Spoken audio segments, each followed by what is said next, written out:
Hello everyone. मैं M D Yadav और आप देख रहे हैं सूर्योदय सक्सेस पॉइंट। आज की इस कक्षा में हम सॉल्व करेंगे कक्षा 6 और 7 की जो हिंदी की कार्य पुस्तिका है, उसका कार्यपत्रक 66 से 70 तक। तो 66, 67, 68, 69 और 70। तो चलिए स्टार्ट करते हैं। सबसे पहले हम करेंगे 66। सबसे पहले इसमें एक कविता दे रखी है, नीचे लिखी कविता को पढ़िए और अपने प्रश्नों के उत्तर दीजिए। हाथी कहो शेर सिंह कहाँ चले तुम, ढीले ढीले रूप रंग उड़ गया लग रहे पीले पीले। शेर कहता है तुमने भी महाराज कहाँ वह रूप गंवाया, सिकुड़ गई है खाल और चिपकी है काया। तुमने भी गजराज कहाँ वह रूप गंवाया, सिकुड़ गई है खाल और चिपकी है काया। हाथी सुनो शेर सिंह जी तुमको मैं क्या बतलाऊं, जंगल सब कट गए कहाँ से भोजन पाऊं। शेर जवाब दे रहा है वापस, जंगल सब कट गए मित्र सब ताकत खोई, भूखा मैं मर रहा मित्र सब ताकत खोई। हाथी जंगल सब कट गए किस तरह पानी बरसे, पानी भर भर सून नहाने को मन तरसे। अब इसका जो प्रश्न है उनके उत्तर देने हैं हमको। नीचे दी गई कविता को कहानी के रूप में लिखिए। तो हमें कहानी के रूप में इसको लिखना है। एक जंगल में एक हाथी और एक शेर रहते थे। जंगल के कट जाने से वह दोनों वह व्याकुल थे। हाथी शेर से कहता है कि तुम ढीले ढीले और पीले पीले लग रहे हो, और इस पर शेर ने कहा कि हाथी से कहा कि तुम भी बहुत कमजोर हो गए हो और जंगल से कटने से उनको परेशानी हो रही है। तो ये हो गया पहला प्रश्न जो कविता का भावार्थ है, कहानी के रूप में हमने इसको लिखा है। नेक्स्ट, हाथी ने शेर से पूछा। क्या पूछा था? हाथी ने शेर से पूछा कि तुम ढीले ढीले और पीले पीले क्यों लग रहे हो। तुम ढीले ढीले और पीले पीले क्यों लग रहे हो। नेक्स्ट, शेर और हाथी का शरीर कमजोर क्यों हो गया था। जंगल के कट जाने से उनको भरपेट भोजन नहीं मिल रहा था। वह बारिश नहीं होने से पानी की कमी हो गई थी। वह बारिश नहीं होने से पानी की कमी हो गई थी, इसलिए वो कमजोर हो गए थे। नेक्स्ट, जंगल कट जाने से जानवरों को क्या नुकसान हुआ।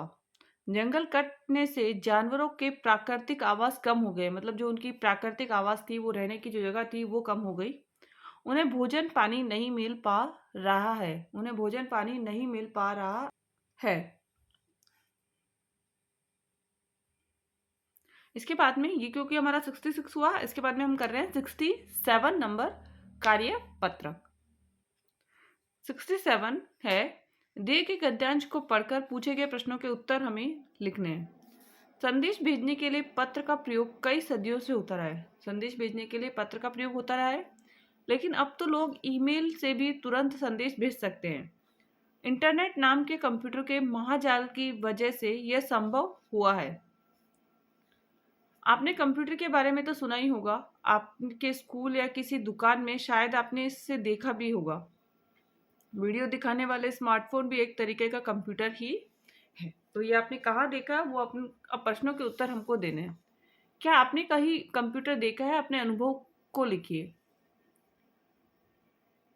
हाँ, हमने ई मित्र की दुकान पर कंप्यूटर देखा है। इसकी जगह आप स्कूल भी लिख सकते हो कि हमने स्कूल में कंप्यूटर देखा है, या जहाँ पे भी आपने देखा है। तो हाँ, हमने ई मित्र की दुकान पर कंप्यूटर देखा है।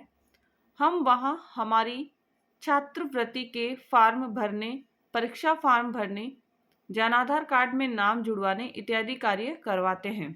जो भी आप करवाते हो वो लिख सकते हैं। हम वहाँ पर हमारी छात्रवृत्ति के फॉर्म भरने, परीक्षा फॉर्म भरने, जनाधार कार्ड में नाम जुड़वाने इत्यादि कार्य करवाते हैं। तो ये हमारा है। नेक्स्ट, पढ़ाई और उपयोगी जानकारी हासिल करने के लिए इंटरनेट किस तरह से उपयोगी है, लिखिए। पढ़ाई और उपयोगी जानकारी हासिल करने के लिए इंटरनेट किस तरह से उपयोगी है वो हमको लिखना है। इंटरनेट के माध्यम से हम किसी भी प्रश्न का उत्तर ढूंढ सकते हैं। इंटरनेट के माध्यम से हम किसी भी प्रकार के प्रश्न का उत्तर ढूंढ सकते हैं। पाठ्य पुस्तक सामग्री देख सकते हैं। हम पढ़ाई की वीडियो, समाचार, खेलों की जानकारी प्राप्त कर सकते हैं। तो ये सारी चीज़ें हम क्या कर सकते हैं, इंटरनेट के माध्यम से कर सकते हैं। ईमेल को और क्या कहते हैं, तो electronic mail, electronic mail. Next, यदि आपको अपना ईमेल पता तैयार करना हो तो अपने पते के लिए क्या नाम चुनोगे? कोई भी नाम, जैसे आपका नाम है मोहन, सोहन, सुनीता, अनीता, तो जैसे सुनीता नाम है आपका, तो आप सुनीता लिख दीजिए। कोई भी नंबर लगा दीजिए 1 2 3 4। ऐसा आपको ए बनाकर आपको उसमें क्या बनाना है, ऐसा ऊपर गोला बना दीजिए और gmail.com ये लिखना है। ईमेल आपको बन जाएगा। तो ये आप लिख सकते हो ऐसा कैसा। नेक्स्ट, ये हमारा हो गया 67। अब करेंगे 68 नंबर कार्यपत्र। 68 का प्रश्न है, गद्यांश को पढ़कर नीचे दिए गए प्रश्नों के उत्तर दीजिए। हमें गद्यांश को पढ़ना है, उत्तर देना है। सीवी रमन भारत के प्रसिद्ध वैज्ञानिक थे। वे बचपन से ही दिमाग के धनी थे। उन्होंने अपनी पूरी शिक्षा भारत में रहकर की। बाद में उन्होंने कलकत्ता के साइंस कॉलेज में प्रधानाचार्य के पद पर कार्य किया। उन्होंने विज्ञान के क्षेत्र में नए नए प्रयोग किए। प्रकाश किरणों पर उनका शोध कार्य रमन प्रभाव के नाम से प्रसिद्ध हुआ। पूरे एशिया में सीवी रमन पहले व्यक्ति थे जिनको विज्ञान के क्षेत्र में नोबेल पुरस्कार मिला। तो ये हमारा पैराग्राफ है। अब इसी से हमें प्रश्नों के उत्तर देने हैं। नीचे दी गई जानकारी में सही जानकारी चुनिए। पहला प्रश्न है, सीवी रमन कौन थे? सीवी रमन कौन थे? वैज्ञानिक। प्रधानाचार्य के रूप में किस कॉलेज में कार्यरत हुए? तो किस कॉलेज में वो कार्यरत हुए थे? तो हमने देखा कलकत्ता के साइंस कॉलेज में, कलकत्ता के साइंस कॉलेज में। उन्हें विज्ञान के क्षेत्र में कौन सा पुरस्कार मिला? तो नोबेल पुरस्कार। कौन सा? नोबेल पुरस्कार।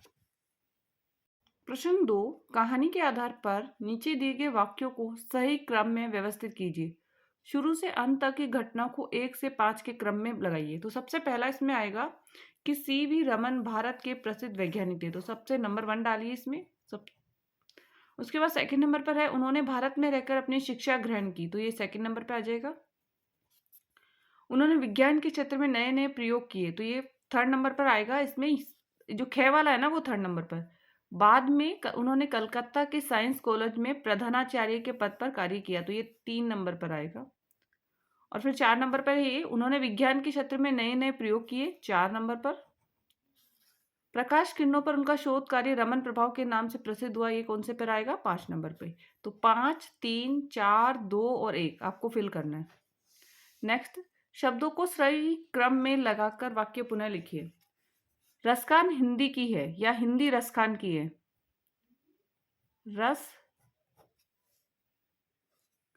रसखान हिंदी की है, हिंदी की है। नेक्स्ट, एकता ही हिंदी की कुंजी राष्ट्र है, तो राष्ट्र की एकता ही क्या लिखेंगे? राष्ट्र की एकता ही हिंदी की कुंजी है। हिंदी है रानी की भाषाओं, तो भाषाओं की रानी यहां लिखेंगे। भाषाओं की रानी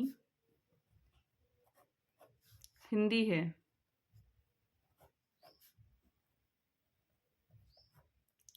भाषाओं की रानी हिंदी है। नेक्स्ट है, सीवी रमन को क्षेत्र में विज्ञान के पुरस्कार नोबेल मिला, तो सीवी रमन को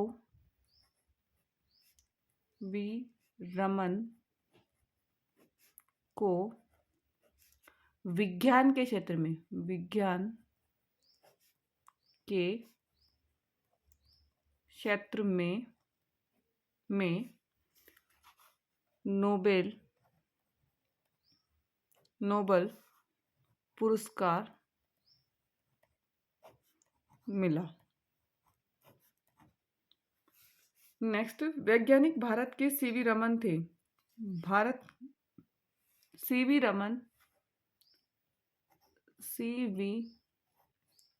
रमन भारत के वैज्ञानिक थे। भारत के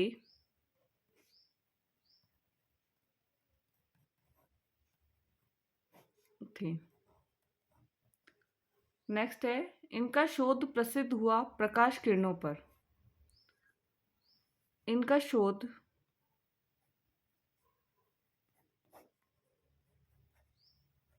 प्रकाश किरणों पर प्रसिद्ध हुआ।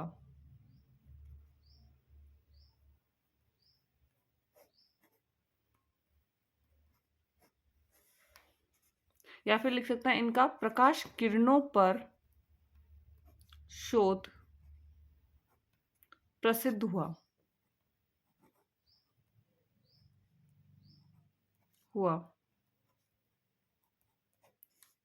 इनका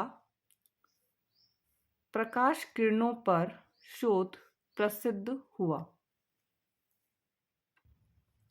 नेक्स्ट है 69, और 69 में हमें एक पिक्चर दे रखी है और कुछ हिंट दे रखी है। संकट, चीखना, चिल्लाना, मित्र, सबक मिलना, सरपट भागना, ये सारी हमें हिंट दे रखी है। तो ये हमारे पास है पिक्चर, उसके अकॉर्डिंग। तो पिक्चर में भी क्या दिख रहा है कि बच्चे हैं, फूल तोड़ रहे थे ये, और मधुमक्खियां जो इनको काटने के लिए भाग रही है। तो ये हमारे पास पिक्चर है। अब इससे हमें कहानी बनानी है। तो कहानी क्या बनेगी इसकी? आप अपने तरीके से भी कहानी बना सकते हैं इसमें, और जैसे ये वाली कहानी भी आप लिख सकते हैं। किसी गांव के कुछ नटखट बच्चे एक बगीचे में पहुंचे। सुंदर सुंदर फूल देखकर वे उनको तोड़ने लगे। उन्हें क्या दिखाई दिए? सुंदर सुंदर फूल दिखाई दिए तो तोड़ने लगे, जबकि वहां लिखा हुआ था फूल तोड़ना मना है। लेकिन वे नहीं माने। जैसे ही उन्होंने फूल तोड़ने के लिए डाली को खींचा, फूलों में बैठी मधुमक्खियों ने उन पर हमला कर दिया। मधुमक्खियों के काटने से उन्हें जलन व पीड़ा होने लगी। वे चीखते चिल्लाते हुए सरपट भागने लगे। वह चीखते चिल्लाते हुए सरपट भागने लगे। तब मधुमक्खियों ने उनसे कहा, अब पता चला दर्द क्या हो होता है। दर्द क्या होता है। इस तरह फूलों को भी दर्द होता है। नटखट बच्चों को सबक मिल गया था।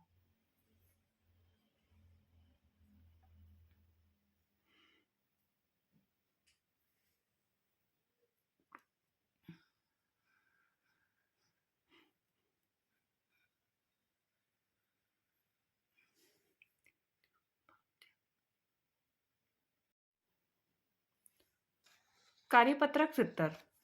नीचे दी गई पहेलियों को समझकर हल कीजिए। एक जानवर ऐसा जिसकी दुम पर पैसा, सिर पर है ताज भी बादशाह जैसा। तो ये होगा, इसका आंसर हो जाएगा मोर। क्या हो जाएगा? मोर। नेक्स्ट है, पक्षी एक देखा अलबेला, पंख बिना उड़ रहा अकेला, बांध गले में लंबी डोर, आसमान का नाम है चोर। तो ये है पतंग। पतंग। नेक्स्ट है, पक्षी एक अलबेला, ये तो हो गया। बात पूरी कीजिए। अंडे से एक, अंडे से क्या निकलेगा? चूजा। क्या निकलेगा? चूजा। उसने कुतिया से पूछा, क्या तुम मेरी माँ हो? कुतिया बोली, नहीं, मेरे तो 4 पिल्ले हैं, क्योंकि कुत्ते के क्या होता है? पिल्ले हैं। तुम्हारी माँ के तो 2 चूजे हैं। नेक्स्ट, चूजा, लड़ क्या तुम मेरी माँ हो? लड़की ने कहा, नहीं, मेरे तो 2 बच्चे हैं। तुम्हारी माँ के तो 2 चूजे हैं। चूजा, क्या तुम मेरी माँ हो? कबूतर, नहीं, मेरी आवाज तो गुटर गु है। तुम्हारी माँ कुक कुक करती है। चूजा, तुम कुक कुक करती हो, तुम ही मेरी माँ हो। मुर्गी, हाँ हाँ, मैं ही तेरी माँ हूं।